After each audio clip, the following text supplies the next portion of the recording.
All right, let's get to work on this parent function identification. I'm going to grab my calculator.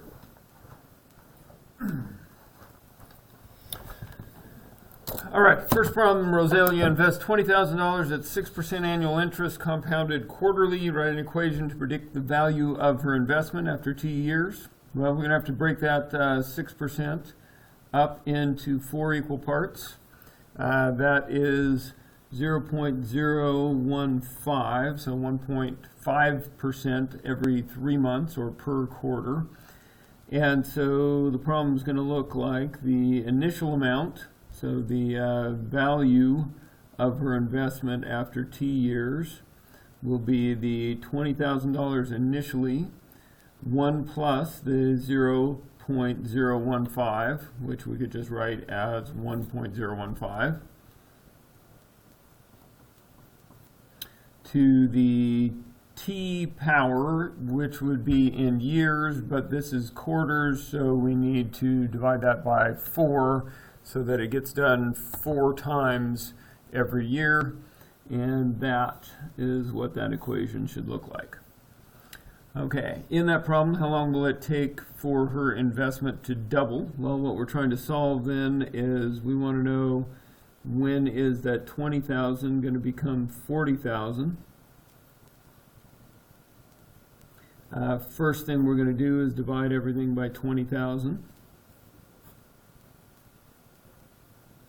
And we'll get an equation that looks like 2 is equal to 1.015 to the t over 4 power. We take a log on both sides. We get log 2 is equal to t over 4 times the log of 1.015. And if we then multiply by 4, oh, that shouldn't have been divided by 4 there, should it? Yeah, it said we were going to multiply it, we were going to do it 4 times in a year, so that should be a 4 times t. Let's fix that everywhere that we screwed that up. Make that a 4t and a 4t, and this would be a 4t.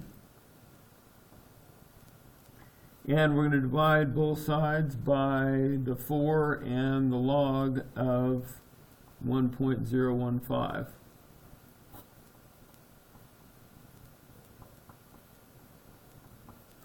And put that into the calculator. And when I put that into my calculator, I get a t of approximately 11.6 years. So it'll take about 11.6 years for her money to double. Okay, on to the new stuff. Use common differences to determine the degree of the polynomial of this data. So common differences means that I am subtracting. So my first differences, I'll keep track of here. What I'm looking for is when I do the subtraction, do I get the same number every single time, or at least close to the same number every time? I'll kind of write it here in the gap. Negative 2.1 minus negative 3.05 is 0.95. 0.84 minus negative 2.1 is 2.94. 5.59 minus 0.84 is 4.75. And 12.13 minus 5.59 is 6.54. Those are very much not the same number. It did tell me this was polynomial data. So since it did, I'm going to keep checking differences until I get something that is close. My second difference, 2.94 minus 0.95 is 1.99. 4.75 minus 2.94 is about 1.81, and 6.54 minus 4.75 is about 1.79. Those are within 0.2 of each other. That's pretty close. If it's second differences, that means if the second differences are close to each other or exactly equal to each other, That indicates that this is quadratic. Okay. I have to be careful doing this. Two more, I don't only have one number which is equal to itself, but probably don't have anything indicating that it should be a fourth degree situation. Okay.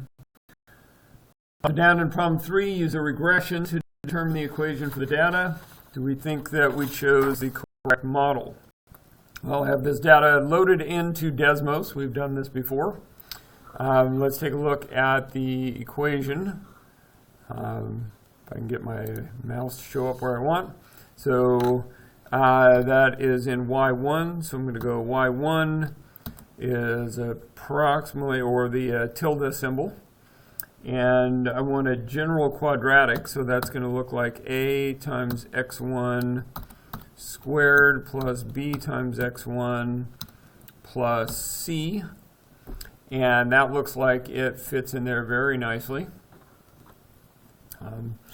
And the equation that I get out is y is about 2.96x squared minus 11.7x plus 8.5.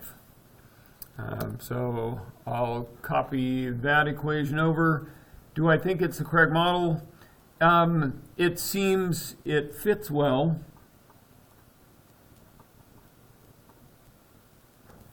And is a small degree, which is probably beneficial. The more, the higher the degree of the polynomial, the more weird stuff might be happening along the way, and that generally is not called for. So I think this one fits pretty well. All right, identify the most appropriate model for this set of data. Okay, well, we could try the first differences thing here as well.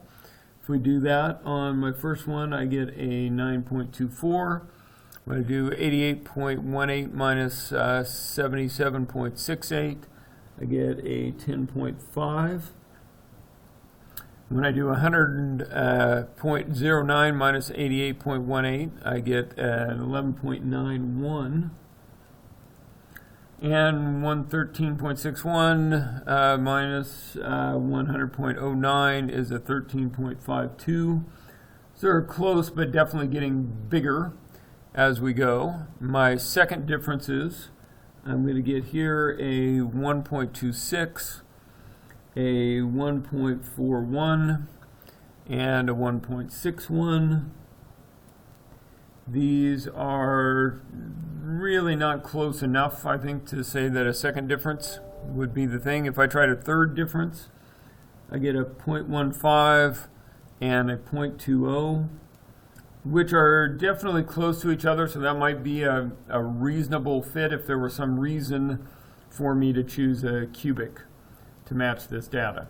The other thing that I can try is the common ratios. And if I do 77.68 divided by 68.44, I get a 1.135. And 88.18 divided by 77.68 is also a 1.135. This is looking good. 100.09 divided by 88.18. Calculator says that is 1.135. And the 113.61 divided by 100.09, my calculator also says that is a 1.135. So these are, again, common ratios, and it's telling me that I am multiplying by the same number every single time. Okay, so I know that the base of this exponent, this is going to be a 1.135 raised to a power. I can see kind of the way that these are set up. This is every 2, so this would probably be an x over 2 on there, and I would still have to figure out what my initial value was if it wanted for that, but it did ask me to identify the most appropriate model, and the most appropriate model is exponential.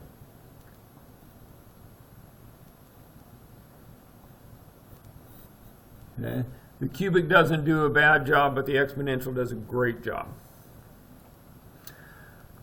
All right, so summarizing some features of parent functions. The domain of a linear function is all real numbers. Domain of a quadratic is all real numbers. Domain of absolute value is all real numbers. The domain of a square root is only the numbers greater than or equal to 0. Exponential functions work with all real numbers. Logarithmic functions work only for x's greater than 0, not equal to. The reciprocal function works everywhere except where x is 0, and the cubic function works for all real numbers. Okay, the ranges on these, on a straight line, this is all real numbers. A quadratic is y values that are greater than or equal to 0. That squaring gets rid of my negatives. These are just for the parent functions again. Absolute value actually has a lot in common with the squaring function. The square roots, we will only get y values that are greater than or equal to 0. The exponential function only gives us y values that are greater than 0, can't hit 0. The logarithmic function can actually give us all real numbers. There's a connection here between the logarithmic and exponential there as inverse operations. The reciprocal function will not give me a y that is equal to 0. And the cubic function, the range is all real numbers. The left hand in behavior, as x goes to negative infinity on a linear parent function, this also goes to negative infinity. On the quadratic, it goes to positive infinity. The absolute value, it goes to positive infinity. In the square root, it does not exist. There is no as it goes to negative infinity, right, because of the domain. The exponential function gets closer and closer to 0. The logarithmic function, left-hand in behavior, does not exist. The reciprocal function gets close to 0, and the cubic function heads toward negative infinity. Okay. On the right-hand side, as we go way out the positive x-axis, the linear function heads to infinity. The outputs get larger and larger, as that also happens with the quadratic, and with the absolute value, and with the square root, and with the exponential, and with the logarithmic, and the reciprocal function heads to 0 though, and the cubic function also heading toward positive infinity. So a lot less variation on the right-hand behavior than on the left. Is the inverse a function? So in other words, does it pass the horizontal line test? In the linear, it is. The quadratic is not. Horizontal lines can hit it twice. Absolute value, horizontal lines can hit it twice, so its inverse is not a function. The square root passes the horizontal line test, as does the exponential, as does the logarithmic, as does the reciprocal function and the cubic function as well. Okay. All right, and finally we're going to go back into problem number 3 and find the different forms of the quadratic. Use Desmos to find that. We already found the y equals 2.96x squared minus 11.7x plus 8.5. So we have the standard form.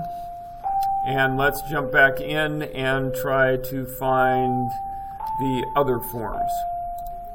So there was our standard form. In the vertex form, it's going to look like y1, and we can just put it the way that it shows it here, a times x1 minus h squared plus k, and it will tell us what the values of a, h, and k need to be. So that looks like a y equals 2.96 times x minus 1.98 squared plus negative, so minus 3.1 approximately. And in the factored form, let's try y1 is approximately a times x minus r1 times x minus r2.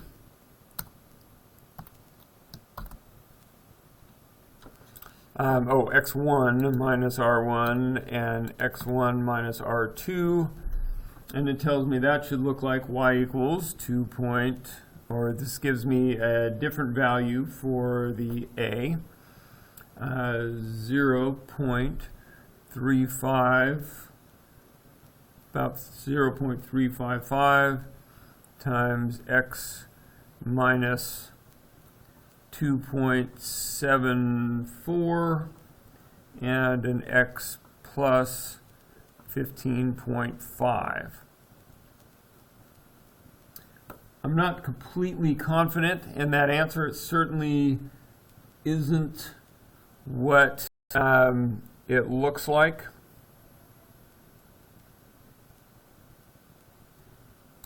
Let me see if I change this from an R1 and just change this to a different value. I'm going to call that a P.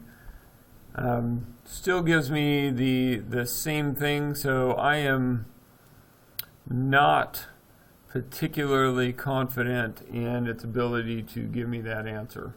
So I'm going to say this doesn't work well. Oh, there it is. Once I put the multiplication in there, it's a different story. I feel better about that. So the a is now back to a 2.96, and I have an x minus 3 approximately and an x minus 0.96.